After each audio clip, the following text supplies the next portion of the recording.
Hi, I'm Dave. It is a beautiful spring equinox morning, very bright, so do excuse the sunglasses. And I thought I would take the opportunity to twirl you around our 1 acre of land where we are lucky enough to have been able to assemble a sweet and simple rustic, low-tech, off-grid lifestyle. That's the shed we sleep in. Some would call it a cabin, some would call it our home. You'll see 2 solar panels on the roof, a gutter that fills the rain tanks I'm currently standing on. And yeah, it's a beautiful space to be in. It's more than enough for 2 people who are wanting to live a little differently. There's a great tiny home movement occurring right now, and I think we're part of that. Although we are on 1 acre of our own land. So 1 acre is 4,200 square meters. We acquired it about 5 years ago, and in the initial years we just gradually made our way into the middle of the land to observe, to see what nature was doing, what the birds were doing, what animals were coming through. Turns out there's a couple of daker buck that come through, and a very cunning hedgehog that makes growing vegetables very tricky. So vegetables have been slow in the making, but they are in process. I will show you the vegetable pen as well as a few other components of this off-grid, rustic, low-tech lifestyle later on. I hope to do a little video on tiny home cabin design, the electricity system, the solar energy systems. There's 2 of them, one in this cabin that I've shown you and one in a carport higher up. The water system that we have, how we cook our little vegetable patch, as I was saying, the heating aspects of our lifestyle, and finally, everyone's favorite, the compost toilet. So really it's all about the trees, and that's what I'll end this video with, is just a little story. The trees that you've seen during this twirl around, most of them burnt down about 3 years ago.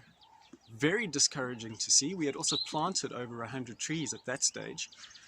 But in 3 years, they have come back with a vengeance, and we've managed to plant more trees. We're up to about 300 trees now, most of which are indigenous, which means they come from the area more or less. They definitely come from the country. So they'll do really well here, and gradually this plot will be transformed during the years to come. That's our investment. Yeah, we want to see this plot sustain itself without us. And what we do here, we don't want to have too much of an impact in the long run so that we leave a messy footprint behind. We want to tread softly here. That's what this experiment has been about, treading as softly as possible. It's been hard work. It's also been a blast. It's so fulfilling to be able to do things in a low-tech, sweet and simple manner and not really have to fork out huge amounts of money for rent or a mortgage. Those have been massive components of our project. It has been successful for us. Everyone who is interested in this kind of thing would do it slightly differently. You would do it in accordance with your savings, your income, how your work is structured, your family situation. If you've got 2 kids, for example, you would definitely need double that size to do things comfortably.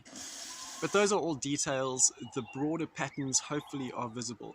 Cabin, carport, water tanks, small solar energy system, a toilet cubicle, an outdoor cooking area and outdoor washing up area. We don't have a shower. We use a bucket system for that. We just use a jug and a bucket. I'll show that in a different video. And if your priorities are correct, you'll get a sauna in the mix as well. And I'll show you that in another video. So that's the overview of our sweet and simple, rustic, low-tech, DIY, off-grid plot. And if you have any questions or would like to communicate with me about anything that you're interested in doing, we've got some experience in doing this. So contact me at www.perspectiveproject.co.za. That's perspectiveproject.co.za. Ciao for now.